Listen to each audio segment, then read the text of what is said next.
saber sacarle el jugo a las cosas que aprende. Yo no creo que él haya inventado nada. Todo lo que se ve en Cuba es aplicado de algo que ya se hizo. La victoria final está asegurada si nos mantenemos firmes. Después sigue viendo la televisión y hay hasta fusilamiento. La masacre del 30 de agosto ocurrió. Pero luego ¿lo de que la televisaron? dictadura Lo fascista- televisaron. Es que al principio de la revolución se fusilaron decenas y decenas de personas. De verdad, Lina. Pero cuando yo llegué todavía estaban vivos gente que había perdido a sus padres, que le habían fusilado, hijos. Aceptar una persona que tiene una consanguinidad con tu victimario. Todo el mundo te quiere poner el sintagma nominal, la hija de. Bueno, pero imagínate tú, hay Sí. que resignarse. Pero creo que también es importante resaltar lo que tú hiciste. ¿Sabes? Vamos a llegar a ese tema, ¿no? Pero quiero comenzar desde el principio. Y quiero comenzar con una imagen para hablar de tus inicios. A ver qué tienes en el baúl de los recuerdos ahí. Ah, mira, sí. Pues sí. ¿Quiénes están ahí en esa foto? Ahí estamos mi madre y yo. No digo el año, ¿no? Bueno, un secreto a voces. Estamos mi madre y yo. Yo nací en un lugar quédate con ella. que se llamaba el Centro Médico, que era de quien yo consideré mi padre hasta que supe que no era él, que era el doctor Orlando Fernández Ferrer, Orlando Fernández Ferrer. que tenían una pequeña clínica. Era algo innovador, no era un gran hospital, era una pequeña clínica con todos los servicios. Él y dos socios más. Uno de ellos se llamaba Yuli Sanguilí, y que fue mi padrino y anda por ahí también en el único recuerdo que tengo con él. Y otro socio más cuyo nombre no recuerdo. Y bueno, pues por supuesto esa clínica ya sabes a dónde fue a parar. Wow. Está toda desvencijada ahora y es uno de los servicios de salud pública, de la salud pública cubana. Sí, este es Orlando. Me imagino que en la pedida de mano de mi mamá. Este es Orlando Fernández Ferrer, el doctor. ¿Y lo consideraste como un padre realmente por su actitud, por la forma en la que viviste con él? Bueno, porque ellos estaban casados, estamos hablando de los 50. Años 50. Sí, y ellos estaban casados, y aunque él sabía que yo no era hija de él, porque ella fue siempre muy honesta y muy sincera con él, evidentemente él decidió, enamorado perdido como estaba de mi mamá, que iba a estar con ella, ¿ves? Y a dar el frente por ella, y bueno, ya tenían otra hija, mayor que yo, y entonces él me reconoció, yo nací dentro de ese matrimonio. ¿Fue duro para ti entender en un momento de tu vida de que tu familia no era lo que tú pensabas? Cuando se me dijo que yo no era hija de Orlando, yo tendría 10 años y algo así, y ya para cuando eso, Orlando se había ido, ¿Para dónde? convertido, bueno, para donde estamos nosotros ahora, cogió rumbo norte, con mi hermana. Obviamente aterrorizado, le habían quitado su clínica, le habían prohibido su práctica, todo lo que pasó al principio de la revolución, y él se fue tratando de darle una mejor vida a su hija, y bueno, nosotras nos quedamos. Entonces, cuando se me dijo, ya él se había convertido en gusano, en traidor, ¿no? Que era lo que... No era lo que, es lo que siguen Es diciendo. lo que se decía. Ujú. No, lo que se dice. Lo que se dice de cualquiera que disiente y que cruza el charco, ¿no? Ujú. Entonces, lo extrañé mucho, siempre lo seguí queriendo y siempre seguí quedándome con su apellido. ¿Qué tú crees que fue lo que vio Orlando que quizás tu mamá u otra gente no vio de ese momento que decidió irse? Bueno, vamos a ver, él, como mucha gente en aquella época, se involucró en el tema de esta polarización que había anti-Batista, pro partido ortodoxo, pero yo creo que lo que pasó fue que vio que mi madre estaba muy vulnerable, que mi madre se había metido, como quien dice, en camisa de once varas. Ujú. No creo que Orlando simpatizara para nada con quien él sabía que era el afero, el amor de mi madre en ese momento, la pasión de ella. Así que todo eso para él tiene que haber sido una experiencia personal espantosa. Un desafío. Ujú. Así que no creo que pensara nada muy positivo del causante para él de la disrupción y de la ruina de su vida familiar, de lo que él había construido con tanto trabajo, porque era un hombre que venía del campo. ¿O sí? Sí, y llegó a ser uno de los cardiólogos más importantes, por lo menos en La Habana, cardiólogo, dueño de una clínica, ves, con mucho trabajo, mucho empeño. y con un gran mérito. Y todo eso de la noche a la mañana se desapareció. Wow. Yo no quiero entrar en una intensidad económica ahora, ¿no? Pero es increíble. No, entra. Pero ¿cómo hay personas que pueden defender un sistema que llega y te quita lo que tú tienes? Lo que tú creaste con tu sacrificio. Así mismo. No, y tronchar tu vocación, porque en general estamos hablando de un país que tenía una clase media, que es lo que hace funcionar un país, bueno, evidentemente. Maravillosa, adelantada, que tenía una calidad de vida tremenda, que ofrecía una calidad de vida tremenda. Y él tenía su consulta en la casa, ¿no? Y yo recuerdo muy pequeñita haber visto cómo se veía el latido del corazón, porque había unas lámparas fluorescentes. ¿Te acuerdas que antes había en las consultas algo donde se paraba el paciente y se veía el esqueletico? Sí. Era como un rayo X muy básico. Él tenía eso en la casa y yo me acuerdo y yo me enamoré de la medicina con él, que fue mi vocación y mi primera carrera, pero que tuve que abandonar como a los 3 años. Lo recuerdo con mucha emoción, Orlando, y me imagino que aunque era muy pequeña, tengo que haber tenido el instinto de ese amor y de ese sentido de protección que él tuvo por mi madre. Quiero ir a otra imagen. Porque me dijiste que supiste que Fidel era tu padre a los 10 años. Sí. Pero aquí hay una imagen con familias de Fidel siendo más chiquitas. Y entonces, ¿cómo fueron esos momentos? Bueno, nada, eso fue un cumpleaños, si mal no recuerdo, de... Estás ahí junto a Raúl Castro. Sí. Y está Vilma al lado y no sé quién más está. Era el cumpleaños de una de las hijas de uno de los que murió en el Moncada, cuyo nombre te resultará familiar a ti, Tacende de apellido. Sí, un nombre muy familiar para los cubanos. Exacto. Sí, ahora que tú lo dices, sí, parece que yo andaba. Por eso cuando se me dijo que yo era hija de Fidel, no me sorprendió demasiado, la verdad. Bueno, es que es evidente, mira, estaba ahí en un cumpleaños con... ¿Y Raúl te tenía cargada? Sí, así mismo. Sí. Hay una parte en el libro donde tú dices que Fidel te regaló un niño con forma de bebé, con ropa vestida de él. Sí, a ver, remontándonos a esa época, acuérdate que Fidel vino hacia La Habana, se demoró 12 días, ¿no? 10 o 12 días en llegar desde cuando triunfó la revolución desde la sierra hasta La Habana, la famosa foto de los barbudos entrando a La Habana. Entonces, los niños estábamos mirando la televisión y llevábamos días viendo aquel carro amenazante con aquella gente tan rara que venía y venía y venía y no acababa de llegar hasta que, bueno, una noche salió de la pantalla del televisor y apareció en la sala. Y sí tenía un muñeco que me regaló, que parece que fue lo primero que encontró, disfrazado de sí mismo, ¿no? Con unas barbitas implantadas y todo. Disfrazado de él mismo. Sí, a su imagen y semejanza. ¿Qué te dice eso de la personalidad de Fidel? Ahora que tú Bueno, más bien me dice que había una carencia de juguete o que había sido una visita improvisada, ¿no? Y que agarró lo primero que tenía a mano. Pero no es un regalo muy adecuado. Ajá. La gente recordará a los bebés aquellos, ¿no? Ahora imagínate convertido en un Fidel Castro, un bebé. Para una niña no era un juguete demasiado... Para nada. Y como tú lo describes en el libro, el olor a tabaco, el querer quitarle los pelos de la barba. Sí. Se siente una niña un poco furiosa en el libro. No, la niña no estaba furiosa, lo que pasa que sí, claro, le traté de quitar los pelitos de la cara al bebé. Para saber un poquitico más de Alina, quisiera hablar de esta foto. A ver. Bueno, eso ya es mucho más adelante, ya esto es mi boda. Yo tenía ahí 17 años.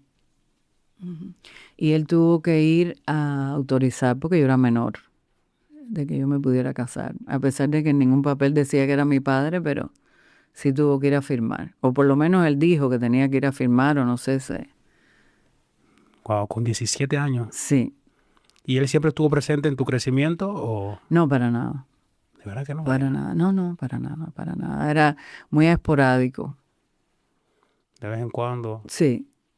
Eso tú que conocí, ahora si tú puedes hacer una comparación entre el Fidel padre y Fidel político, ¿qué te dice esa comparación de él? No hay comparación, es la misma persona. Ujú. ¿Por qué? Sí, es que si no fuera así, yo no pudiera estar aquí. O sea, yo nunca he tenido una duplicidad emocional, gracias a Dios, ¿no? Porque estaría me hubieran dejado en mazorra. Así que es una persona que es lo que es. Él es todo él es, no quiero entrar en términos de psiquiatría ni nada, pero es un narcisista típico que tiene poco foco emocional con nadie, ¿no? Hasta que no le eres útil, no te considera. Wow. Alina, ¿y cuando tú fuiste creciendo en algún momento, le demostraste a él que tú estabas en contra del sistema que él había creado? Yo supongo que sí, claro. Sí, pero es que tampoco era un tema que valiera la pena discutir. O sea, yo descubrí muy pronto que discutir con él no era útil, no llevaba a ninguna parte. ¿Y cómo lo descubriste? Bueno, pues tratando de hacerlo. ¿Te Tratando de evitaba? hacerlo. Sí, claro, evitaba, claro. Con eso. ¿Y en algún momento sentiste que las ganas de irte, Las ganas de irme las siento desde que tengo casi uso de razón. de verdad? Más o menos, sí. Desde muy temprano en la adolescencia, sí. Sí. Por cosas que iban pasando, son experiencias personales. Así que ¿Y puedes traer algunas de esas experiencias? algunas de esas experiencias, bueno, por ejemplo, yo tenía 10 años y medio también cuando me mandaron por primera vez a la escuela al campo. Y eran unos barracones inmundos con unas letrinas de esas de pararse arriba de un hueco, donde vivíamos con miedo las niñas, porque además estábamos en esos barracones todos los años de secundaria, había gente mucho mayor, era un sitio con peligro al principio, sin control ninguno. Sí, yo por supuesto no quería ir y se me explicó que eso que era trabajo voluntario era obligatorio, ¿no? Así que ya tú chocas la primera vez con la manipulación del idioma y sientes eso que te están... ¿Cómo me dices que esto es una cosa si es exactamente lo contrario, ¿no? Pero eso es una técnica que se aplica en Cuba desde hace muchísimo tiempo. Que una cosa quiere decir lo mismo y su contrario, ¿no? Ujú. El marxismo aplicado a la manipulación psicológica de la gente. No, qué profundo está eso que acabaste de decir. Sí, está profundo, lo acabo de descubrir aquí. Pero es así, ellos te dicen esto y resulta que significa lo contrario. Es como servicio militar voluntario y es obligatorio. Sí, es como la Federación de Mujeres Cubanas, ¿no? ¿Cómo era la Cuba de esos primeros años de la revolución? Porque para mí sería algo... Yo soy muy curioso. Por ejemplo, para una niña de mi edad que estaba casi en pañales, el cambio fue de la noche a la mañana y muy perceptible. Porque mi familia se desmembró, ¿no? Desde la llegada de este hombre con su muñeco de madrugada, que eso fue, pues, enero del 59, Sí. todo cambió. La casa se rompió, mi hermana y mi padre se quedaron allí donde estaba la antigua consulta, mi mamá y yo cambiamos de hogar, todo empezó a un poco a corromperse. Ya en el 61 en Cuba no había comida, ¿eh? Ya teníamos sí, no sé si fue un poco después la libreta de abastecimiento, pero aquello de poder poner una mesa normal, eso no llegó a 2 años. Después ¿De verdad, Lina? Claro, porque es que si tú lo intervienes todo y lo ocupas todo, interrumpes la cadena productiva desde la siembra de la papa hasta el día que llega a la mesa de la persona. Entonces, eso fue lo primero que pasó, que faltó la comida, inmediatamente. Y recuerdo las colas y recuerdo que en casa pues había, pues no sé, lentejas, no había sal, el pan desapareció, todo eso fue... Y para un niño, tú sabes, hay cositas que los niños extrañan, no sé, Una galletica. una galletica, un sí, dulcecito. un pedacito de pan con mantequilla, un café con leche, una cosa así. Todo eso se acabó. Recuerdo perfectamente el último helado que comí, que nosotros teníamos unos camioncitos que se llamaban guarina. Guarina. Los puedes ver por ahí si los buscas en Google. Y Guarina venía por los barrios y los niños salíamos con el dinerito que nos daban a Sí. comprarla. Eran unos vasitos tapaditos y una paletica de madera. Ajá. Y el último que yo me pude comer fue de limón. Así que ya desaparecieron los carritos, desaparecieron los helados, desapareció todo. Y curiosamente uno va persiguiendo ese sabor donde quiera que llega, ¿no? Sí. Toda la vida he estado buscando ese sabor ácido del limón cubano de aquel último helado de los años 60. Cuando yo me gradué, no quiero decir nombre, ¿no? Cuando me gradué de la universidad, mi primer jefe en el mundo corporativo, yo lo admiro aún como economista. Muy revolucionario. 2019, cuando en Cuba empezaron a aplicar el reordenamiento, que fue lo que ellos le pusieron, porque ellos son muy buenos para poner nombres. Sí, buenísimo. Nombres que solo entienden ellos. No, nombres que además quieren decir todo lo contrario. Porque ellos le ponen reordenamiento y lo que Era hacen un es cagarla más desordenamiento. todavía. Sí. Y no era más que dolarizar la economía. Y yo recuerdo que salir de universidad, muchas ideas capitalistas, porque en Cuba se aprende economía capitalista en la universidad. Eso es nuevo también. En mi época, economía era lo que menos se estudiaba. Oh, porque era la verdad. Y recuerdo que yo le digo a él en una forma de un poquitico egocéntrica, ¿no? ¿Viste lo que está haciendo tu gobierno? A nivel económico, ¿no? Y él casi llora. Por el dolor de no reconocer lo malo que estaban haciendo. Por defender su revolución. Y eso me dolió tanto porque, coño, reconoce lo malo que está hecho. Si tú eres profesional y bueno en lo que haces. Es que ese es un tema que vuelve a apoyar la teoría del amigo mío que dice que Cuba en general padece de un narcisismo como Generalizado. país. Sí. Él dice que no sabe si esa enfermedad la distribuyen en el agua o qué. Bueno, no es una enfermedad, pero es un trastorno de personalidad. Ahora, evidentemente, esto es un proceso que está hecho a imagen y semejanza de su creador. Y la no admisión de error, de culpa, es un rasgo típico.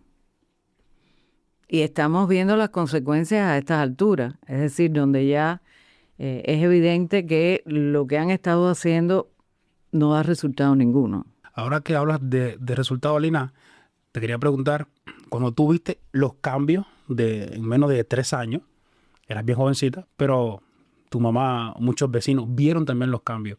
¿Cuáles eran los discursos políticos de Cuba para que las personas o soportaran o aguantaran esa Bueno, es que realidad? tú también, la verdad que la edad nada más que sirve para tener un archivo de memorias inútiles. Pero mi generación Ujú. vio a Fidel Castro en la televisión casi diariamente durante horas. En aquella época había 2 canales de No te creo. televisión, aunque Cuba tuvo televisora a color antes que Estados Unidos, pero bueno, en aquella época en todas partes lo que había era 1 o 2 canales de televisión, era lo que existía. Y entonces los niños teníamos un horario de muñequitos y de aventura, que era de 7 a 8. Y él podía empezar a hablar debajo de un sol que rajaba las piedras a las 3 de la tarde en la Plaza de la Revolución. Y cuando estaba llegando ya a las 7 de la noche, nosotros empezábamos a rezar delante del televisor para que acabara. Y eso casi nunca sucedía, o sea, que los niños no podíamos ver los muñequitos que nos quitaron los americanos y nos pusieron unos rusos. Pero bueno, algo es algo. Sí. Nuestra hora de entretenimiento era de 7 a 8 y eso quedó también interrumpido, totalmente. O sea, que él era un hombre que estaba hablando todo el tiempo y podía hablar durante horas seguidas. Y para mí el misterio es que había gente gritándole viva y aplaudiéndolo todas esas horas. El primer discurso de Fidel Castro, que se llamó el discurso de la victoria, cuando llegó a La Habana y bajó de la sierra, La victoria. duró 7 horas. No. En 7 horas, eso está documentado. 7 horas en un púlpito hablando. En un púlpito, claro que tu generación no sabe eso. No. Bueno, pues imagínate eso casi a diario. Entonces, 7 horas explicando cómo iba o qué es lo que iba a hacer con el ejército, ¿no? Cómo iba a respetar el ejército profesional, que es algo que siempre una muy buena idea, que aquí no acaban de aprender. Y qué iba a hacer con la gente que había estado con él peleando en la sierra, ¿no? Pero la promesa de respetar al ejército fue muy efectiva, porque claro, la fuerza profesional que había estado con Batista, pues tenía el temor de que los podían desmantelar. Y no fue así. Lo que hubo mucho fusilamiento, desde luego. Sí. Eso vino justo después. Entonces, volviendo al tema que quedamos interrumpidos de cómo cambia la vida, tú estás viendo tus muñequitos, de pronto vienen los barbudos estos que no acaban de llegar, aparece uno en el televisor, tú te mudas, después sigues viendo la televisión y hay hasta fusilamiento. Pero lo televisaron. Lo televisaron y tuve yo que llegar al exilio 38 años después para entender que sí lo había visto. Yo pensaba que eran cosas de mi imaginación, ¿no? Yo no te creo eso, Alina. Sí. Sí lo televisaron, sí. Yo recuerdo haber visto un hombre cayéndose con unas manchitas oscuras en su camisa blanca. Y pensé que eran figuraciones de uno, ¿no? Pero sí lo televisaron. Wow. Eso realmente me deja sin palabras. Uh-huh. Fue muy abrupto todo, muy tremendo, muy tremendo el cambio que tuvo la vida normal, común y corriente, y en lo que se convirtió. Entonces, bueno, todo el mundo estaba trabajando horas voluntarias también, ¿no? Para construir la revolución, y yo casi a mi madre la dejé de ver. Después inventaron otra cosa muy curiosa que deben buscar, no hay mucha información sobre eso, que se llamó la Marcha de los 62 kilómetros. Lo voy a anotar aquí. Entonces hicieron a todo el mundo vestirse de miliciano y todo el mundo entusiasmadísimo, además, haciéndolo. Y tratar de caminar 62 kilómetros en una marcha de apoyo a la revolución. Entonces era como de pronto aquello se convirtió de verdad en un manicomio. Y esa es la impresión que tuve hasta que me pude ir de ahí. O sea, cuando yo me fui de Cuba, mi propósito era salir del manicomio y sacar a mi hija. Y así siempre me sentí. Entonces, esa pregunta que me hiciste, ¿cuándo empecé a sentirme mal? No tiene una definición exacta, pero llegas a donde está tu madre y le dices, mira, yo no quiero ir a esto, que es voluntario, y ella te explica que no, que tienes que ir, que tienes que ir. Pero entonces no te dice, es obligatorio, ¿no? Pues, bueno, se llama voluntario, no tengo que ir, no, sí, tienes que ir. Y empiezas a ir metiendo en el archivador frustraciones y dudas y descontentos. Sí. Es increíble. ¿Alguna vez sentiste presión por tu comportamiento, por tu actitud, debido a ser la hija de quién eras? Siempre, claro. Claro, porque es que también ya a la vez que vas a una escuela más grande, que se amplía tu espectro, ya entonces te conoce más gente. Y yo recuerdo llegar a los lugares y estar 3 días en el anonimato feliz, y ya después me empezaban a mirar, y ya después entonces venía más confianza, y siempre, o sea, no soy yo, es la gente que te asocia. Y tienes que aprender a vivir con eso. No queda de otra. ¿Alguna vez él te comentó de que tú no te podías ir de Cuba? Bueno, no lo comentó específico. Bueno, sí.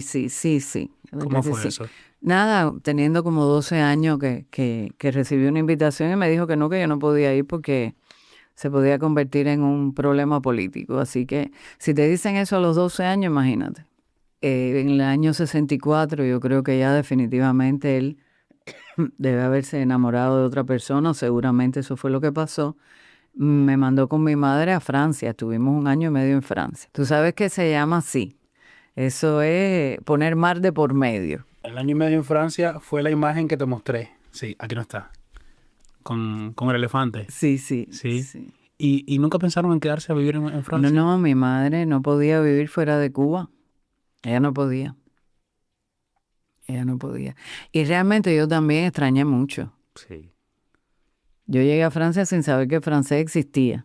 ¿Cómo? ¿Qué es esto? ¿Qué es esto? Y a la semana me pusieron en una escuela pupilo. Oh, sí. Así que aprendí el francés más rápido que corriendo. Era cuestión de supervivencia y se me ha quedado hasta el día de hoy. Alina, vamos a hablar de 1993 y lo previo que sucedió a ese gran hecho, que no es cualquier cosa. ¿Cómo se gestó todo eso? Hay algo que no se menciona entre los motivos por los cuales tú te quieres ir de un país o qué es lo que lo desencadena, ¿no? En mi caso, pues lo que los americanos llaman turning points, hay algunos cuantos. Uh-huh. Pero también se nos olvida ahora y la gente joven no sabe que Cuba vivió una guerra en otro continente durante 15 años. Eso fue terrible. La de África. Claro, la de Angola, la guerra de Angola. La guerra de Angola dejó a Cuba conmocionada, todo además en secreto, nunca sabremos cuántas víctimas tuvimos. Y fueron tantos años. 15. Exacto. Se dice, por eso el mejor argumento cuando alguien viene y te dice que Cuba ha vivido bloqueada por los Estados Unidos, tú dices, coño, qué bloqueo más raro cuando te permite ir a guerrear a otro continente. Y no una semana ni un mes, sino durante 15 años. Imagínate qué desgaste. 15 años duró la guerra de Angola. Enviando personas todo el tiempo.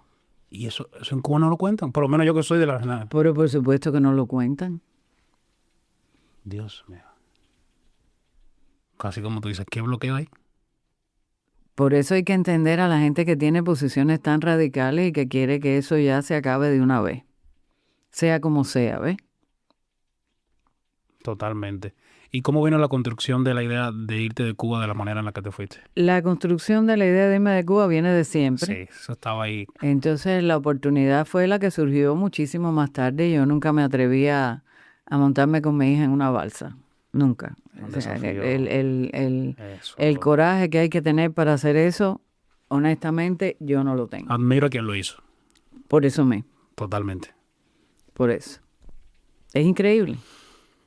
¿Y cuánta gente se ha muerto? No. O sea, hay que pensar que hay gente que prefiere enfrentarse con la muerte a quedarse allí. Eso es muy fuerte. Eso es muy fuerte. La historia de los balseros es tremenda. Increíble. Increíble. Eso no parece algo humano ni real. Entonces, bueno, vamos a decir uno de esos turning points que uno cita, ¿no? Como cambios tremendos que sufre uno. Pues en el 89 creo que fue un trauma nacional el tema de los fusilamientos. De pronto fusilaron a alguien que era considerado un héroe nacional de la guerra, que había estado vinculado a la guerra de Angola, que se llamó Arnaldo Ochoa. Se fusilaron otras personas más. Del entorno de Fidel Castro mismo. Y eso dejó a la gente muy, muy, muy choqueada. Y ya yo había estado aprovechando que durante el modelaje tuve cierta notoriedad por la prensa que descubrió que, te hablo de prensa extranjera, por supuesto, que descubrió que había una parienta de Fidel modelando esto y lo otro. Y yo aproveché y empecé a hacer mis denuncias más o menos tímidamente hasta que ya empecé ya a decir las cosas como eran. Entonces se sabía que yo estaba en esa posición. Siempre, todas mis amistades siempre se han ido de Cuba. Durante toda mi vida era decir adiós. ¿Y tú ahí? Y uno se que sí, y uno clavado. Entonces todo el mundo sabía que yo no estaba bien, que yo tenía que irme, que yo estaba en peligro, que yo quería sacar a mi hija. Y eso fue lo que dio lugar a este operativo, que fue, digamos, entre comillas, porque la CIA no tuvo nada que ver. Sí, me da risa que digas eso de que la CIA no tuvo nada que ver, porque en Cuba siempre dicen, no, la CIA está patrocinando. Sí, lo patrocina todo la CIA. Entonces fueron amigos míos que organizaron esto, se involucró a Armando Valladares, a Maripaz, una española que estuvo ayudando muchísimo al tema de los presos políticos en Cuba, que tenía una asociación que se llamaba Azopasco. Y participó Elena Amos, que puso el entusiasmo y el dinero, que fue la persona que ayudó a Orestes Lorenzo a sacar a su esposa también, que es otra historia épica. Y bueno, amistades personales, Osvaldo Fructuoso, ese grupito de gente. Sí. Lograron convencer a 3 españolas, turistas, para que fueran a Cuba. Una de ellas sabía todo el plan y se iba a hacer cargo de las fotos y llevar el pasaporte, a falsificar, etcétera. Otra iba a ceder su pasaporte, que tenía más o menos mi edad. Y una tercera no sabía nada de lo que estaba pasando y iba a disfrutar allí a Cuba. Entonces, bueno, poquito a poco eso fue lo que se hizo. Tomamos las fotos de falsificar el pasaporte en mi casa, y el modelaje sirvió para algo porque uno sabe acomodar luces. Sí. Y así fue como me fui, en el lugar y en el avión de esa española que prestó su pasaporte. ¿Llegaste con el pasaporte al aeropuerto? ¿Chequeaste? Y el acento me imagino que lo practicaste. Sí. Lo practiqué, sí. ¿Cómo estaban los nervios en esos momentos, Lina? No, no hay. Ya llega un momento que no tienes. No, no porque estás jugándotela ¿O todo o nada? o todo o nada, claro.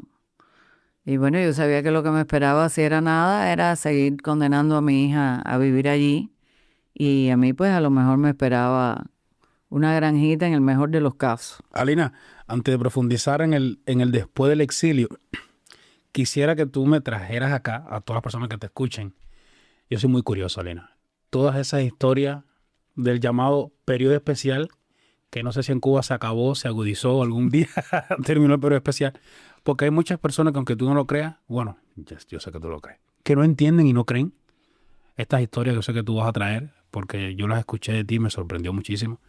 Esa época tan fuerte del periodo especial, esas medidas en cuanto a alimentación y todo lo que sucedió finales de los 80, los 90 en Cuba. Bueno, acuérdate que el campo socialista se cae en el 89, que eran los que tenían a Cuba subsidiada, y entonces de pronto Cuba es un agujero negro donde no había nada. Y ayer conversando te conté la distribución de pollitos en la población y tú no me lo podías creer porque es que naciste después. Sí. Entonces, un buen día Fidel se para en uno de esos discursos y dice que las granjas avícolas ya no se pueden hacer cargo de los pollos, que también eran del Estado, distribuidos por la libreta, que por cierto le decían los pollos a Alicia Alonso porque eran así y flaquitos.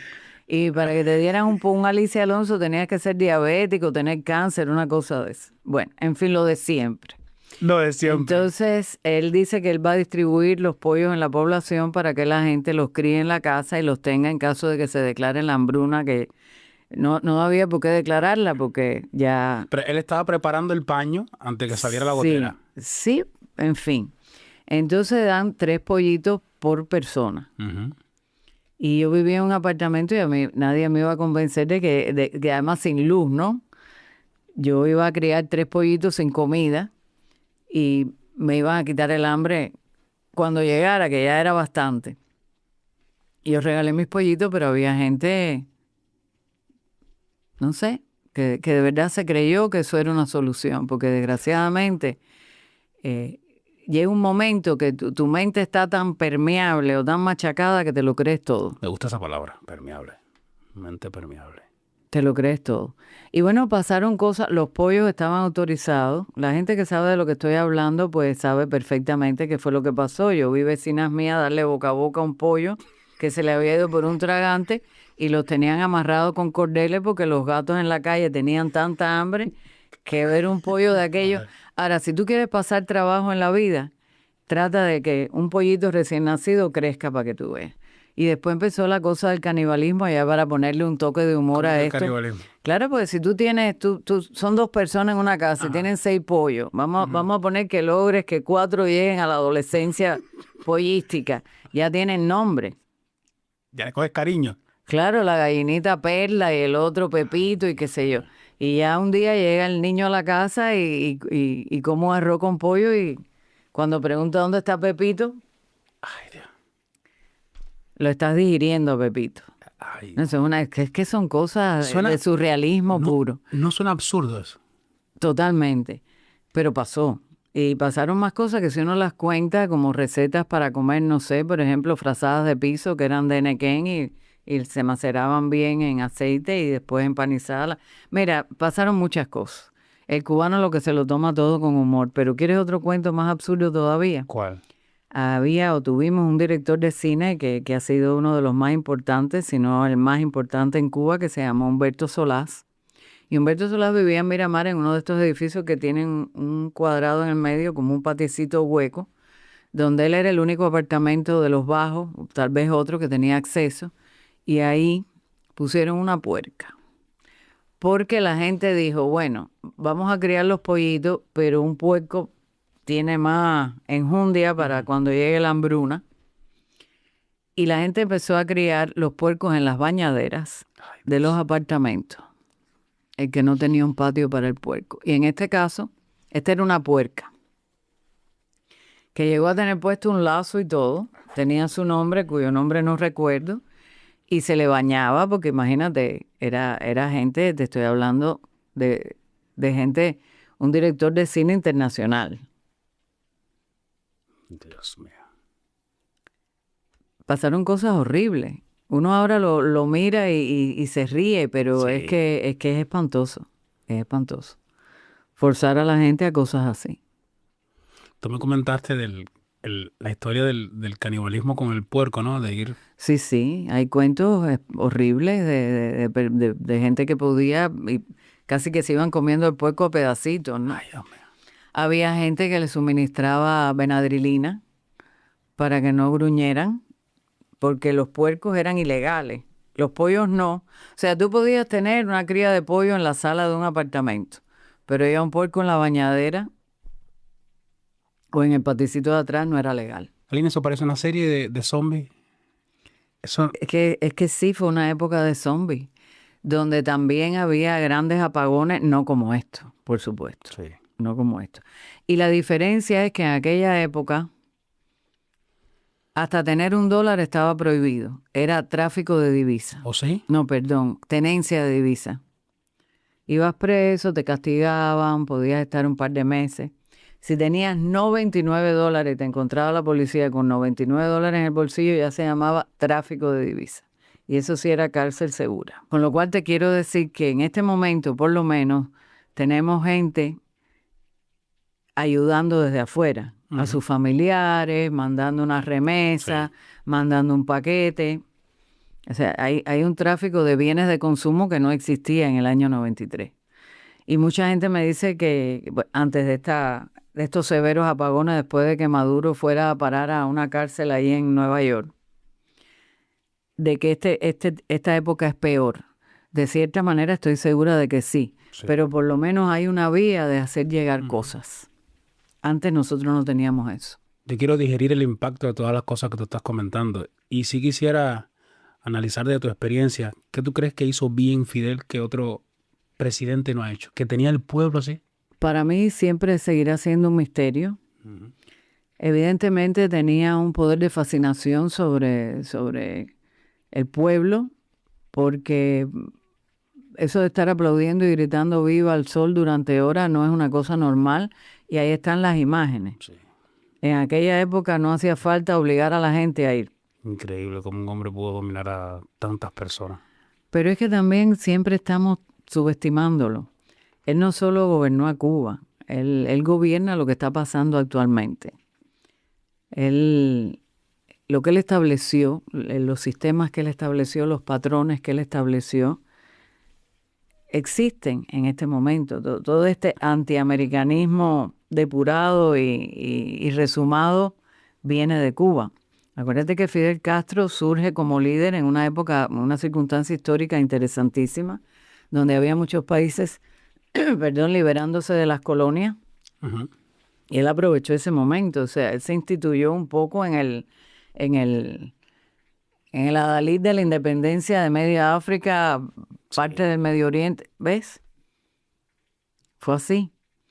Y Fidel Castro, y que no se le olvida a nadie, llegó a ser el presidente de los países no alineados durante 2 términos. O sea, era el líder ideológico de 159 países en aquella época. ¿Y qué significa no alineado? ¿Qué significa Pues no eso? alineado quiere decir que no estoy ni alineado con los rusos ni alineado con los americanos. Oh, ¿de verdad? Pero son siempre países que tienen tendencia a la izquierda o que están enfrentados a los Estados Unidos. Pues estaba la India, por ejemplo. Y ahora la India está en el BRICS, entonces puro capitalismo. Sí, pero es que la ideología es otra cosa. Una cosa es como tú piensas y otra es cómo te conduces, ¿no? Y verdaderamente todos estos eslogans, todos estos lemas antiamericanos vienen de ahí. Y está pasando una cosa muy curiosa, hablábamos del uso del idioma. Cuando yo llegué a Estados Unidos, o hace 5 años atrás, tú no escuchabas a un americano pronunciar la palabra totalitarism. Dime la verdad. No. O dictatorship. Esos son palabras que no existían en el vocabulario de los americanos y de pronto existen. O sea, estoy viendo que se está haciendo un gran trabajo en extrapolar el uso del idioma. Fíjate que se ha revertido. O sea, ahora si eres republicano eres fascista. Todo el uso de calificativos agresivos y violentos que él estableció en su gobernar de Cuba, eso se ha extrapolado al mundo entero. Y esta violencia política que estamos viendo ahora, donde si piensas distinto yo tengo derecho, por supuesto si soy de izquierda, Claro. a caerte a piñazo y a galletazo, eso se instituyó en Cuba, con los famosos actos de repudio, con los famosos gusanos que se iban por el Mariel, donde estaba la gente no solo autorizada a ir a agredir al vecino que se quería ir, sino impulsada a hacerlo. Dios mío. Y las cosas que se vieron en ese país fueron dantescas.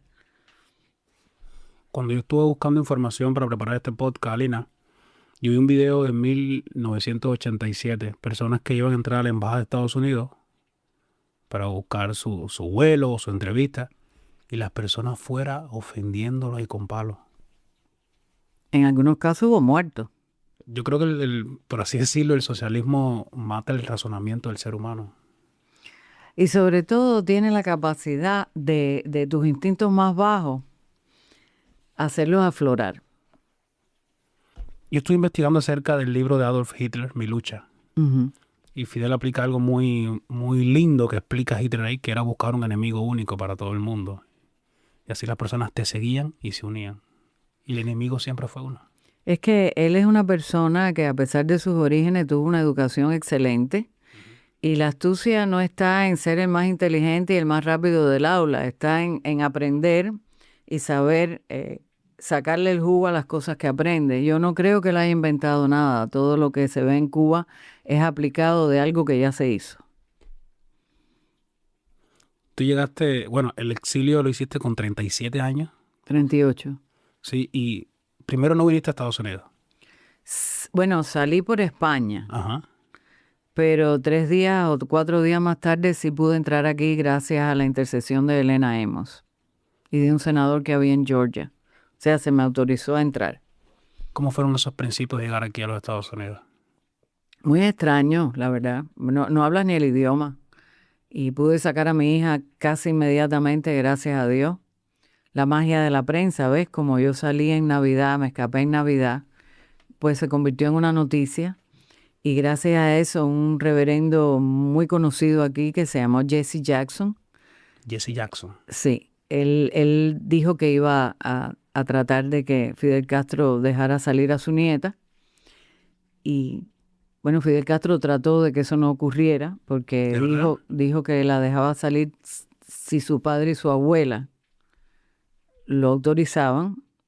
Nosotros estábamos divorciados y la abuela no tiene patria potestad sobre el hijo de nadie, pero los dos dijeron que sí, para su sorpresa, y ahí ya no quedó más remedio. Wow. ¿Y alguna vez viste a Fidel expresarse acerca de ti después que estabas aquí en los Estados Unidos? No. Creo que dijo algo que le preguntaron una vez que vino a Nueva York, pero no recuerdo exactamente cuál fue el comentario. ¿Y cuál fue tu impacto al ver el exilio aquí en Miami?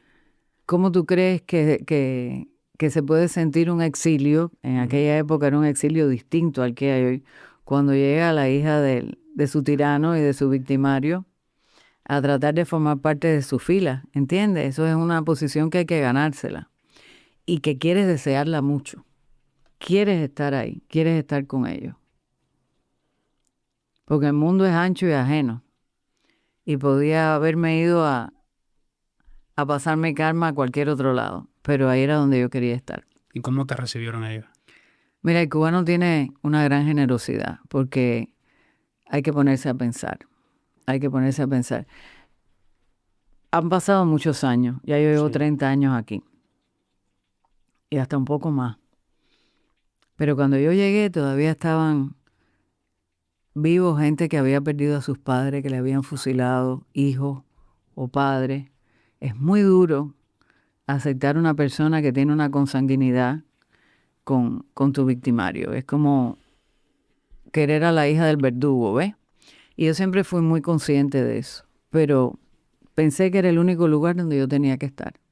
Dijiste ahorita que el asilo, esos exiliados políticos antes eran diferentes a los de ahora. ¿Por qué piensas que ahora es diferente? Porque la experiencia fue mucho más brutal. No es que ahora no haya presos políticos, no es que ahora no haya víctimas, pero Pero es que al principio de la revolución se fusilaron decenas y decenas de personas. De verdad, Lina. Sí, y siguieron pasando cosas donde no había ningún control ni ninguna información y había muchas, muchas víctimas en Cuba. Fue la gente que vivió que les quitaran todo. Todo es casa, trabajo. Todo, sus negocios, su casa, su trabajo. Ustedes ya nacieron sin nada, Sí. pero esta gente lo perdieron todo. Ahí se había rabia por dentro, de verdad. Claro que tiene que haberla. ¿Tú no crees que sea justo el embargo económico si un gobierno llega y le quita a mis ciudadanos lo que es de ellos? Es que la ley Burton lo que prohíbe es a compañías americanas Ujú. comercializar Comercializar. con Cuba, pero Cuba tiene permiso, está autorizado, siempre ha comercializado con el resto del mundo. Entonces, este embargo es uno de los enemigos Que une masa que, claro, que sirve para crear una opinión. y para no hacernos responsables. Es como los médicos. Los médicos son un arma de propaganda tremenda del gobierno cubano. ¿Cómo tú vas a mandar a un médico a un barrio deprimido de Venezuela y vas a después ir a hablar más de Fidel allí? Te caen a pedradas. Es una táctica bien interesante esa. Totalmente, por eso fue que él creó la famosa potencia médica. Hubo una época en mi tiempo donde las personas que cogían medicina no pasaban el el servicio militar. Iban a estudiar directo, normalmente eran 6 años de estudio, y al 5.º año los mandaban a Venezuela. Y a otros países, Ajá. al resto del mundo. Y sencillamente era el marketing de ser una potencia médica, graduar gente y hacer dinero con eso. ¿No? Hay gente que ha estudiado de todos los países en Cuba medicina, Y le han regalado la carrera también. por supuesto. Que todo el mundo lo sepa. Y no solo medicina, yo estudié con africanos. Bueno, ahora vete y dile a uno de esos africanos que Cuba es mala. Y yo sé que le regalaban la carrera, porque yo estuve en la universidad. No, claro. No, es que por su condición de extranjero. Es increíble. ¿Tú crees que el fin de Cuba esté cerca, Lina? Tú has vivido tantas etapas de Cuba. Bueno, lo que sí te puedo decir es que es la primera vez que el gobierno de los Estados Unidos se involucra activamente. Y activamente, digamos que porque mencionan, porque están tomando medidas, se acaba de presentar cargos contra Raúl Castro, que yo diría que es un gesto más bien simbólico, porque en realidad no creo que una persona de 95 años sea realmente factible ni extraditarla ni enjuiciarla. Puede en cualquier momento convertirse en un mártir, ¿ves? Sí. Pero esa gente que perdió a sus familiares hace 30 años, lleva 30 años esperando justicia. Y siempre digo que en una sociedad civil que se respete, las víctimas tienen que tener su justicia, pero los victimarios también tienen que tener su justicia. ¿Qué te dice de este proceso de finalizar la revolución cubana, de que haya ido el director de la CIA a reunirse con representantes del MININ en Cuba? Sí, eso es, verdaderamente uno no sabe lo que está haciendo el director de la CIA. Es muy significativo, ellos están poniendo la máxima presión a ver si del lado de allá ceden, pero empezamos esta entrevista diciendo que no reconocen un error, no quieren rectificar nada. Yo he sentido en mi poca experiencia que la persona socialista no le gusta escuchar nada que no tenga que ver con lo que ellos defienden. Y eso sencillamente es bloquear tu cerebro el crecimiento. Sí, lo que pasa es que hay que ponerse en el contexto cubano y es demasiada manipulación. Y bueno, lo estamos viendo aquí también, ¿no? Ya la prensa tiene un solo mensaje, casi unánime, pues es lo mismo que pasa en Cuba. ¿Tú crees que sería prudente que, por ejemplo, saquen a Díaz-Canel y pongan al nieto de Raúl a dirigir un país? ¿Tú te imaginas? ¿Cuál sería el resultado de eso para ti? No, es que es mejor no pensarlo, no creo que eso sea factible. Yo no lo veo viable. Para mí va a ser una dictadura peor que la que existe. Sí, no, pero no creo que esa sea la intención de los americanos, ni la de nadie. Yo creo que el pueblo cubano quiere descansar del apellido Castro por un tiempo, al menos. Bueno, Si hay algún descendiente que después se gane un escaño, pues que se lo gane. no. Yo veo a la familia Castro como un cáncer. Y el cáncer se extirpa. En el podcast con Rafael decía que en Cuba y en el mundo entero, ¿no?, deberían existir gobiernos de derecho. Democracia, que las personas escojan y que las personas aprendan. Pienso que es lo que debería pasar en Cuba. Pero si dejamos un cáncer así chiquitico, va a volver a crecer. Es probable. Es que ellos no conocen otra cosa que no sea eso. Tú conoces el sistema americano. Yo lo estoy aprendiendo. Tenemos puntos para analizar. Ellos no. No. Y a mí me da mucho miedo eso. Yo quiero hacerte una pregunta acerca de tu padre y otra gran persona. ¿Qué crees que es lo que no tuvo Venezuela y lo que sí tuvieron el gobierno cubano que Venezuela al parecer llegó a su fin, pero Cuba sigue por tantos años ya? ¿Cuál tú crees que ha sido la diferencia? Bueno, la diferencia entre Cuba y Venezuela es que los americanos intervinieron. Más nada. Descabezaron a Maduro y vamos a ver qué pasa de ahora en adelante. Porque lo que tú acabas de decir del cáncer es así, ahí no está erradicado. Se puede ser Maduro, se puede ser Zapatero. Hay tantos cánceres por el mundo. Porque lo que sí se puede decir es que cualquiera que tenga esta ideología y este método destruye una sociedad. ¿Tú no sientes un poquito después de tantos años, de cansancio al tener que explicar lo mismo y todos estos desastres de Cuba? Sí, pero es que hay mucha gente que empezó antes que yo y se murió haciéndolo. Es una historia muy larga, ¿eh? Por eso te hablaba de los distintos exilios. Ya aquel que le fusilaron un hijo al principio de la revolución murió. Los que le fusilaron al hijo también. Oh, sí. No ha habido justicia. Cuando en Cuba pase todo esto y se establezcan las comisiones de la justicia, que han tenido diferentes nombres en distintos regímenes, en Sudáfrica, los polacos se las arreglaron de otra manera, Sí. pero hay que darle la oportunidad de pasar por la justicia a las víctimas y también a los victimarios. Esa es la garantía de una sociedad civil, que tú tienes derecho a defenderte. Si tú tuvieras la oportunidad de decirle algo a Fidel que nunca le dijiste, ¿qué le dijera a Alina? No, yo no tengo nada que decir, y menos a esta altura que está viviendo en el donut. Si Cuba cambia mañana, ¿qué te gustaría? ¿Cómo te gustaría que fuese esa Cuba? Me gustaría que fuera lo suficientemente atractiva para que todos quisiéramos volver. Wow. ¿Tú sabes por qué? Porque hay tanta gente en tantos lugares. El cubano está tan disperso por el mundo entero, aprendiendo tanta cultura, aprendiendo tanto método, aprendiendo tanto idioma, que pudiera volver a ser el país maravilloso que era. ¿Qué es lo que más tú extrañas de esa época maravillosa de Cuba? Yo no tuve una vida maravillosa en Cuba, la verdad. Pero extraño la forma en que se carga mi acumulador interno cuando pongo los pies allí. ¿De verdad? Sí, es increíble. Sí. ¿Sientes como otra vibra o algo? En Cuba uno encuentra la energía para poder sobrevivir a toda esta locura. Lo que me queda decirte es gracias por esta charla tan No, gracias a bonita. ti, porque con tu juventud es una condición curiosa querer escuchar.